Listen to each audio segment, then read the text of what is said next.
नमस्कार। आइए बात करता हूँ सबसे पहले आपकी कनिष्ठा उंगली के बारे में। कनिष्ठा उंगली ज्ञान की उंगली लगभग लगभग सूर्य के पहले कट तक पहुँच गई। हाथ में ये अगर छोटा सा तिल है तो ये भी बहुत अशुभ चिन्ह होता है। इसको कहते हैं दिमाग पर ग्रहण। यानी कुल मिलाकर यदि मैं देखता हूँ तो कनिष्ठा उंगली पर ये कट और साथ ही साथ कनिष्ठा उंगली का इतना नीचे गहरे पहुँच जाना, ये विचारों की धारा प्रवाह को बहुत तेज कर देता है। यानी कि अपने दिमाग के अंदर थोड़ा उल्टा सोचने के साथ साथ इतने गहरे तक पहुंच जाते हो, आप सोचते कि ये भी अगर सोचने लग जाओ कि मेरे ऊपर छत गिर सकती है, मेरे ऊपर आसमान गिर सकता है, तो ये भी कोई छोटी बात नहीं है। इस प्रकार की कनिष्ठा उंगली जो है आपको बहुत बड़े डिप्रेशन के योग में डाल रही है वर्तमान में। घबराने की बात नहीं है, आगे पूरा वेल्यू कर लूँ फिर उपाय भी बता दूंगा। तो ये अपने आप में कनिष्ठा उंगली, यहाँ बुद्धि की कोई कमी नहीं, ज्ञान की कोई कमी नहीं, याददाश्त की कोई कमी नहीं, लेकिन ये ग्रहण योग चल रहा है। अब आप बात करते हैं आपके सूर्य की उंगली के। ये यश मान सम्मान के लिए जानी जाती है उंगली। जब आपके यश मान सम्मान के व्यवहारिक पर्व पर और भौतिक पर्व पर ये कट के निशान होते हैं तो जहाँ भी जाएं आपके उस क्षेत्र के अंदर लोग आपको सम्मान की स्थिति से नहीं देखते, क्योंकि आप अपने आप में शायद काबू में नहीं रह पाती होंगी या अपने आप में अच्छा ही नहीं लगता होगा, माहौल में जाके चुपचाप बैठ जाती हों, उसको एंजॉय नहीं कर पाता ऐसा व्यक्ति और अपने आप में गुम रहता है। तो उसकी वजह से जब आप चार लोग में घुले बैठेंगे नहीं तो आपका मान सम्मान ही क्या होगा। तो घबराने की कोई बात नहीं, ये सब भी ठीक हो जाएगा। अब बात करते हैं, इसे थोड़ा बहुत बीपी के चिन्हों को भी जाना जाता है। आइए बात करता हूँ शनि की उंगली की। स्वास्थ्य के लिए जानी जाती है, साथ ही साथ धन की स्थिति के लिए। अब धन की स्थिति में दो तीन बातें होती हैं। आप कमाती तो है नहीं, होता क्या है कि आपके पास जितना भी धन हो घर के अंदर, लेकिन आपको हमेशा ऐसा लगेगा मुझे घर वाले धन नहीं देते, मेरे पास धन की स्थिति मजबूत नहीं रहती, ऐसा महसूस होता रहता है, क्योंकि बुध की उंगली पर ऐसे अशुभ चिन्ह मिले। साथ ही साथ यहाँ पर स्वास्थ्य के लिए भी शनि की उंगली में बोल रहा था, धन की स्थिति को ऐसा समझेंगे और स्वास्थ्य तो वास्तव में आपका खराब है। यहाँ पे दिखने वाली उंगलियाँ बताती हैं, इन पर बड़े हुए चिन्ह बताते हैं। अब बात करते हैं बृहस्पति के पर्व की। बृहस्पति का पर्व यहाँ पर अगर मैं देखूं तो ये अपने आप में जो उंगली है आपकी, इस पर भी सेकंड पर्व पर ये एक निशान है।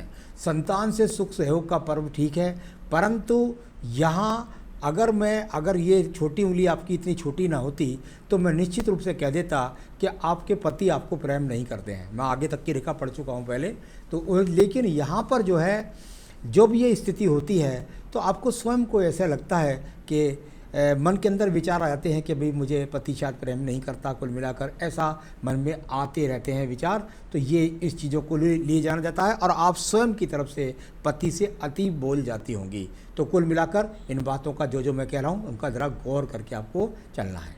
आइए बात करता हूँ मैं आपकी यहाँ पर सीधा सीधा बुध के पर्व के बारे में। बुध का पर्व उंगली होने की वजह से छोटा हो गया।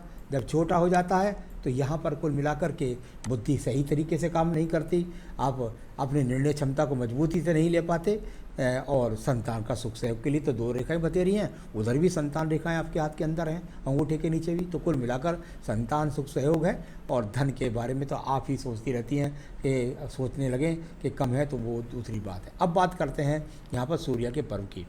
सूर्य का पर्व और यहाँ पर यदि देखें तो ये इस प्रकार से रेखा है, ये सूर्य पर्व से चलें और यहाँ पर आपको मछली जैसा लगेगा, लेकिन ये मछली नहीं है। यानी कुल मिलाकर के जब ये सूर्य पर्व से इस तरह बुध पर्व की तरफ देखने लगें तो यहाँ दिमाग के अंदर ऐसा लगता है कभी कभी व्यक्ति को कि भाई मुझे यात्रा भी करनी चाहिए और यात्रा मैं इसलिए नहीं कर पाती हूँ कि मेरा स्वास्थ्य ठीक नहीं रहता है या मेरी बुद्धि ठीक नहीं रहती है। इन बातों को इस तरह समझ सकते हैं आप। अब बात करते हैं यहाँ पर मान सम्मान के लिए मैंने बता ही दिया, ऊपर कमी थी। अब बात करते हैं शनि पर्व की। शनि का पर्व और शनि के पर्व पर ऐसी कोई रेखा नहीं है मजबूती के साथ जो मैं कह सकूं कि आपके भाग्य से घर चल रहा है, ऐसी बात नहीं है। आपका भाग्य बहुत कम स्थिति में आपका साथ दे रहा है, ऐसा कह सकते हैं। तो कुल मिलाकर ये अपने आप में रोगों को और धन से संतुष्ट ना होने के चिन्ह कहे जाते हैं। बृहस्पति के पर्व की बात कर लेते हैं। बृहस्पति का पर्व और यहाँ पर बृहस्पति पर्व संपर्व के रूप में है, यानी मकान निश्चित रूप से होगा, चाहे भले ही टूट फूट करके हो रहा है, लेकिन कुल मिलाकर के व्यक्ति के पास मकान अवश्य होता है घर का। अब बात करता हूँ मैं आपकी यहाँ पर सीधा सीधा हृदय रेखा के बारे में। ये है असली पूरा हाथ। पूरी के पूरे हाथ की रेखाएं, आप इन्हें बेलदार रेखा कह लीजिए, आप इनको डॉटेड रेखा कह लीजिए, आप इसमें राहु केतु से कट करने वाली रेखा कह लीजिए। कुल मिलाकर के मन की स्थिति बहुत स्थिति खराब है। हृदय रोग की बात नहीं कर रहा हूँ। मन की स्थिति खराब होने का मतलब होता है कि मन में टेस्ट ही नहीं है, जीवन जीने का उत्साह ही नहीं है। कुल मिलाकर मन बेचैन रहता है, मन में न जाने कितने कितने विचार आते रहते हैं, गिरते रहते हैं, उठते रहते हैं। सबको ठीक करूँगा एक ही उपाय से। तो ये अपनी स्थिति यहाँ पर दिखलाने वाली यहाँ पर है। अब बात करता हूँ मैं यहाँ पर इसके बाद में सीधा आपकी बुद्धि रेखा के बारे में। देखिए, अगर आप बुद्धि रेखा को देखें तो शुरू से लेकर के और लगभग मैं समझता हूँ ये 45 से 46 वर्ष तक ही एक तरह से छोटा छोटा सा दीप बनाकर रेखा चल रही है। यानी आगे आने वाले टाइम में बुद्धि बहुत अच्छी तरीके से काम करने वाली है यहाँ, क्योंकि आपकी 41, 40, 41 की है। तो आगे धीरे धीरे करके ये स्थिति मजबूत होगी आपकी। और ये बुद्धि रेखा जब मंगल को देखे तो ये साहस पैदा कर देती है। कभी कभी बहुत तेज़ी के साथ क्रोध भी आती है, झुंझलाहट भी आते हैं, कोई गलत निर्णय तक की सोच जाते हैं। तो कुल मिलाकर ऐसी बुद्धि रेखा है जो अभी वर्तमान में आपका साथ नहीं दे रही है। इसके बाद बात करता हूँ मैं बुद्धि रेखा के बाद में सीधा आपके मंगल पर्वत की। मंगल पर्वत को देखूँ तो बहुत सारी कटी हुई रेखाएँ, यानी कुल मिलाकर कहीं से कहीं तक साहस ही नहीं है। बिल्कुल निराशावादी मंगल, यानी कि मन के अंदर उत्साह ही नहीं है। इस प्रकार का मंगल पर्वत आपका है। बुद्धि रेखा बता दी, मंगल पर्वत बता दिया। द्वितीय मंगल पर्वत कोई रेखा नहीं। जाना किस लिए जाता है? झगड़े के लिए, झंझट के लिए, मुकदमों के लिए, रोग के लिए, एक्सीडेंट के लिए। ऐसा चिन्ह यहाँ पर कुछ भी नहीं है। तो ये सब चीज़ों में कोई दिक्कत नहीं है। अब बात करते हैं इसके बाद में सीधा आपके यहाँ पर चंद्र पर्वत के बारे में। चंद्र पर्वत थोड़ा सा लगता है, चंद्र पर्वत की बात कर रहा हूँ तो चंद्र पर्वत को देखते हैं तो थोड़ा सा छोटा पड़ गया कुल मिलाकर के आपके जो है शुक्र पर्वत से। यानी कुल मिलाकर यहाँ थोड़ा सा स्क्रैचेस के निशान हैं जो मानसिक दबाव के लिए, मानसिक टेंशन के लिए जाने जाते हैं। इसके बाद बात कर लेते हैं भाग्य रेखा की। भाग्य रेखा बिल्कुल एकदम बहुत बढ़िया तरीके से चली। मैं कहूँ तो आपके जीवन का 35, 36, 37 वर्ष तक का बहुत बढ़िया आपका जीवन रहा लगभग। उसके बाद भाग्य रेखा ने आपका साथ लगभग टूटी फूटी रेखाओं के रूप में कर दिया। यानी कि वर्तमान में आप अपने कर्म से कमा भी नहीं हैं, इसलिए यहाँ पर भाग्य रेखा दिखाई भी नहीं पड़ रही है। तो ये स्थिति यहाँ पर अभी मानसिक स्थिति के लिए ये रेखाएं अगर 9 महीने बाद बन जाएं तो कोई बड़ी बात नहीं होती, इसलिए ज़्यादा सोच विचार ना करें। अब बात करते हैं हम यहाँ पर सीधा आपके जो है यहाँ आपके पास व्यापारिक रेखाओं के बारे में। अगर मैं देखता हूँ तो थोड़ी सी ये रेखा व्यापारिक रेखा के रूप में दिखाई पड़ती है यहाँ पर, लेकिन ये अभी वो रेखा नहीं है जिनको मैं कहता हूँ, ये कहते हैं प्रगति की रेखा है। यानी सोचने की रेखाएँ, सोचती हैं कुछ करूँ, ऐसी रेखाएँ हैं। लेकिन ये सपोर्ट नहीं कर रही हैं अभी कहीं से कहीं तक व्यापार के लिए। इसके बाद बात करते हैं आपकी यहाँ पर सीधा शुक्र पर्व के बारे में। शुक्र पर्वत और यदि यहाँ पर देखें तो अभी ये संसाधन के हिसाब से, आपके हिसाब से संसाधन, वैसे आपके पास संसाधन है, घर में रह रही हैं, आपके हिसाब से संसाधन बनाने की मजबूती करने के लिए यहाँ पर रेखाएं नहीं है। अब बात करेंगे आयु रेखा के बारे में। देखिए, आपकी आयु रेखा यहाँ समझ लीजिए, क्योंकि ऐसी आयु रेखा को देखकर कभी आप खामखा घबरा जाएं। ये है आपकी आयु रेखा और नीचे भी जाके ये निश्चित रूप से छोटी रेखा से मिल जाएगी थोड़े दिन बाद। यानी कुल मिलाकर वर्तमान की स्थिति में 72 वर्ष की आयु हो चुकी है। और नीचे मैं बता रहा हूँ 100% मिलेगी, मैं 99% नहीं कह रहा हूँ, 100% मिलेगी। आयु हो जाएगी 80 वर्ष के आसपास, उससे आगे भी जा सकती है। तो ये रेखा यहाँ पर आयु रेखा की, इसके बीच में एक बहुत बड़ा ये डिफरेंस है। ये डिफरेंस क्या होता है? ये डिफरेंस होता है स्थान परिवर्तन का। या तो आप अभी 2 साल पहले कोई बहुत बड़ा स्थान परिवर्तन कर चुकी हैं, यानी कि हो सकता है किसी मकान का परिवर्तन हो गया हो, एक मकान से दूसरे मकान में पहुंच गए हो, या फिर आपके आने वाले 3 से 4 साल के अंदर आपको बड़े स्थान परिवर्तन का सामना करना पड़े। तो ये वो स्थिति का है यहाँ पर। तो बड़ा स्थान परिवर्तन मकान का भी हो सकता है, कब कहीं पति दूसरी जगह काम करने चले जाएं, वहाँ का हो सकता है। तो कुल मिलाकर ये बड़े स्थान परिवर्तन का यहाँ पर एक योग दिखाई देता है। चलिए, इसके बाद संतान रेखा देखता हूँ। हाथ के अंदर कम से कम बिल्कुल स्पष्ट यहाँ 3 संतान तक का लगता है। छोटी है तो हो सकता है कि कोई गर्भ गिरने का या ऐसी स्थिति हो जाए, तो हो सकता है 2 संतान रह जाए। तो कुल मिलाकर सारे हाथ को पढ़ा। अब मैं आपके सवालों को पढ़ता हूँ।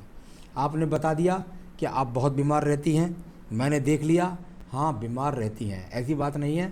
और वो बीमार क्यों रहती हैं? क्योंकि मन के अंदर ही बीमारी घुसी हुई है। तो डॉक्टर क्या करेगा? जहाँ बुद्धि रेखा पर दीप है, जहाँ हृदय रेखा ऐसी है, तो ये कर्म है, इसको नियति ईश्वर ने दी हुई है। इसलिए आपकी रिपोर्ट कहीं भी करा लीजिए, जब आप मन से ही मजबूत नहीं सोचती है मैं बीमार हूँ, घबरा जाती हैं बिना वजह, और उसके बाद जिन्हें क्या क्या सोच करके और कहीं से कहीं पहुँच जाती हैं, और उसके बाद में जब डॉक्टर के पहुँचती हैं तो रिपोर्ट जीरो। अगर ऐसे व्यक्ति को, क्योंकि यहाँ पर अवसाद की स्थिति भी दिखलाई पड़ती है, मानसिक रेखा भी वो होती है, अगर पति ना दिखलाए तो कहेंगी कि भाई मुझे पति दिखलाता नहीं है, इसके कारण से। तो ये बहुत सारी बातों को सोचने वाली, आपको मानसिक रूप से मजबूत होता है, और उसको मजबूत करने का उपाय मैं बता रहा हूँ, बताऊँगा। आइए बात कर लेते हैं दूसरी बात की। आपने कहा कि मैं कोई भी कुछ कह देता मन पर ले लेती हूँ, मैंने बता ही दिया। आपकी मन रेखा बहुत ज़्यादा है, डिप्रेशन रेखाओं के बारे में भी बता दिया, वो सब हैं आपके यहाँ। तो मन पर लेने का तो आपका हाथ है, बुद्धि रेखा भी द्रवित और हृदय रेखा भी द्रवित, तो चिंता मत करिएगा, आपकी सब चीज़ों को मजबूत कर दूंगा। आपने कहा मेरे संबंध सासू माँ से अच्छे हैं। प्रॉब्लम सासू माँ की नहीं है, प्रॉब्लम आपकी है। आप मन से कहीं ले जाती हैं बात को, तो कृपया करके आप इस बात को देखिए, ये ओवरलोड कर रही हैं यहाँ पर ये रेखाएं, तो इसके कारण एग्रेसिव हो जाता है व्यक्ति। तो अपने सास आपकी बढ़िया है आपके साथ, चिंता मत करिए, सारे घर वाले आपके साथ हैं, बस आपको मजबूत होना है, पॉजिटिव होना है, उसके लिए मैं उपाय बताऊँगा। क्या मेरा होम टाउन में अपना घर बन सकता है? एक स्थान परिवर्तन मैंने बता ही दिया आपको, वो स्थान परिवर्तन आपको होम टाउन में मकान आगे आने वाले 4 साल में बना सकता है।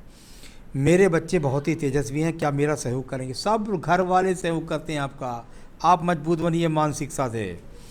पति से वैचारिक मतभेद क्यों रहता है? मैंने बता ही दिया आपको कि वैचारिक मतभेद पति से इसलिए रहता है, आप स्वयं उसके कारण। इसका मतलब ये नहीं है कि आपको डिप्रेशन लेना है और अपने घर के अंदर आप सोचने लगे सब मेरे प्रति अच्छे हैं और मैं ही ख़राब हूँ, ऐसा मैं नहीं कह रहा हूँ। ये भोग काल है, आप मानसिकता पे मजबूती से रह नहीं पाती हैं, मन कमज़ोर हो गया है, कई बातें होती हैं जिनकी वजह से, ऐसा कुछ नहीं है। सब घर वाले आपको प्रेम करते हैं, आपको साथ करते हैं, आपको साथ लेकर चलते हैं, आपको ध्यान रखना होगा अपना। तो पति भी प्रेम करते हैं, चिंता मत करिएगा आप। जीवन में पैसे की क्या स्थिति रहेगी? मैं ब्यूटी पार्लर खोलना चाहती हूँ, क्या यह ठीक रहेगा? अभी मैं आपसे कहूँगा, अभी कृपया करके आप कुछ ना खोलें। हाँ, अगर अपना मन बांटना चाहती हैं तो आप सीख लीजिए और घर पे ही उसको काम करिए, पूरे व्यवसाय की स्थिति में मत आइएगा। तो इस आपके सभी सवालों का जवाब दिया। अब मैं बताने वाला हूँ आपको यहाँ पर उपाय। तो क्या उपाय करें आप, जो आपकी मानसिक स्थिति मजबूत हो और साथ ही साथ आप अपने जीवन में सभी रोगों से मुक्त हो।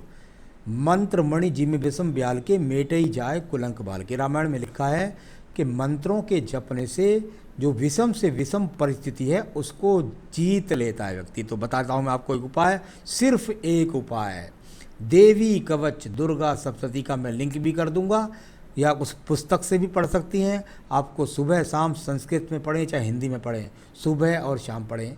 किसी दिन टाइम ना मिले मत पढ़ें शाम को, या एक पूरे दिन ना पढ़ें, लेकिन 108 दिन जब लगातार व्यक्ति पढ़ लेता है, उसके बाद महालक्ष्मी महादेवी स्वयं आपके सामने खड़ी हो जाएंगी आपके सभी समस्याओं को हल करने के लिए। तो देवी कवच पढ़ें, साथ ही साथ एक बेहतरीन सा पुखराज इस उंगली के अंदर धारण करें। बस ये आपने यदि पहन रखा है माणिक्य तो इसे उतार दीजिए, यदि आपने पहन रखा है मूंगा तो उतार दीजिए। मूंगा आप उतार ही दीजिए, अभी आपकी मस्तिष्क रेखा ठीक नहीं है, तो ये दोनों उतार दीजिए, बस सिर्फ पुखराज पहन के रखिए। आप खुश रहें ज़िंदगी में, आपको सभी कामनाएं पूरी हों, यही मेरी शुभकामनाएं। नमस्कार।